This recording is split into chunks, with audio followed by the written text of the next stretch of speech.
মা কস্তুরী সভাপতি মহোদয়, বিদ্যাস্পদ গুরুজি গুরুমা বৃন্দ তথা ମୋର ଛୋଟ ବଡ଼ ଭାଇ ଭଉଣୀମାନେ ଓ ମୋର ସହପାଠୀ ଗଣ, ଆଜି ହେଉଛି ଅଗଷ୍ଟ ମାସ 15 ତାରିଖ ସ୍ୱାଧୀନ ଦିବସର ଏକ ମହତ୍ୱପୂର୍ଣ୍ଣ ଦିବସ। ଏହି ମହତ୍ୱପୂର୍ଣ୍ଣ ଦିବସରେ ମୋତେ କିଛି କହିବାର ସୁଯୋଗ ମିଳିଥିବାରୁ ମୁଁ ନିଜକୁ ଧନ୍ୟବାଦ କରୁଅଛି। ଆଜି ଆମେ 79ତମ ସ୍ୱାଧୀନତା ଦିବସ ପାଳନ କରୁଛୁ। ଏହି ଦିନଟିରେ ଆମ ଦେଶର ପ୍ରତ୍ୟେକ ଲୋକ ଜାତୀୟ ପତାକା ତଳେ ଛିଡ଼ା ହୋଇ ଜାତୀୟ ସଙ୍ଗୀତ ଗାନ କରନ୍ତି ଓ ବହୁ ଉତ୍ସବ ସ୍ୱାଧୀନତା ଦିବସକୁ ପାଳନ କରନ୍ତି। ବହୁ ବର୍ଷ ପୂର୍ବେ ଇଂରେଜମାନେ ଆମ ଦେଶକୁ ବାଣିଜ୍ୟ ବ୍ୟବସାୟ କରିବା ପାଇଁ ଆସି ଏଠାରେ ବସିତି ସ୍ଥାପନ କରିଥିଲେ। ଏଠାରେ ବାଣିଜ୍ୟ ଭଲ ଚାଲିବାରେ 1600 ଖ୍ରୀଷ୍ଟାବ୍ଦରେ ସେମାନେ ଇଷ୍ଟ ଇଣ୍ଡିଆ ନାମକ ଏକ କମ୍ପାନୀ ଗଠନ କରିଥିଲେ।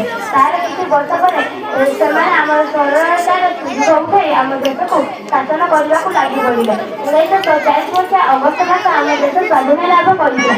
20 ବର୍ଷ ଧରି ଶାସନ କରି ଆସିଥିବା ଇଂରେଜମାନଙ୍କ କବଳରୁ ମୁକ୍ତ କରିଥିବା ସ୍ୱାଧୀନତା ସଂଗ୍ରାମୀମାନଙ୍କ ସେଟା ପ୍ରଶଂସା କରିବାକୁ ହେବ ନାହିଁ। ସେଥି ମଧ୍ୟରୁ ମହାତ୍ମା ଗାନ୍ଧୀ, ଜବାହରଲାଲ ନେହେରୁ, ଗୋପବନ୍ଧୁ ଦାସ, ବକ୍ସି ଜଗବନ୍ଧୁ, ଝାନ୍ସୀ ରାଣୀ ଲକ୍ଷ୍ମୀବାଇ ଏମିତି ବୀରମାନଙ୍କ ଅବଦାନ ରହିଛି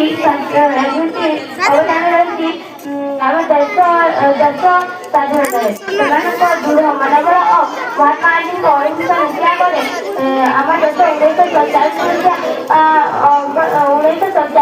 ଅଗଷ୍ଟ ମାସ ମଧ୍ୟରାତ୍ରିରେ ଆମ ଦେଶ ସ୍ୱାଧୀନ ଲାଭ କରିଥିଲା। 3 ରଙ୍ଗର ତିରଙ୍ଗା ନୀଳ ଆକାଶରେ ରୋମାଞ୍ଚ କଲା। ସେଇଦିନ ଠାରୁ ଅଗଷ୍ଟ 15କୁ ସ୍ୱାଧୀନତା ଦିବସ ରୂପେ ପାଳନ କରାଯାଏ। ସ୍ୱାଧୀନ ବର୍ଷରେ ଭାରତୀୟମାନେ ଶୁଣ ଏ ମହତ କଥା, ଦେଶ ମାଟି କାଳ କରିବା ପାଇଁ ବଳିଯିବେ ନିଜ ମତା। ପରେ ଯଦି କିଛି ତ୍ରୁଟି ରହିବ ମୋତେ କ୍ଷମା କରିବେ। ମୁଁ ଏତିକି କହିବାର ବକ୍ତବ୍ୟ ଶେଷ କରିଛି। ଜୟ ଜବାନ, ଜୟ କିଷାନ, ଜୟ ହିନ୍ଦ। ଧନ୍ୟବାଦ।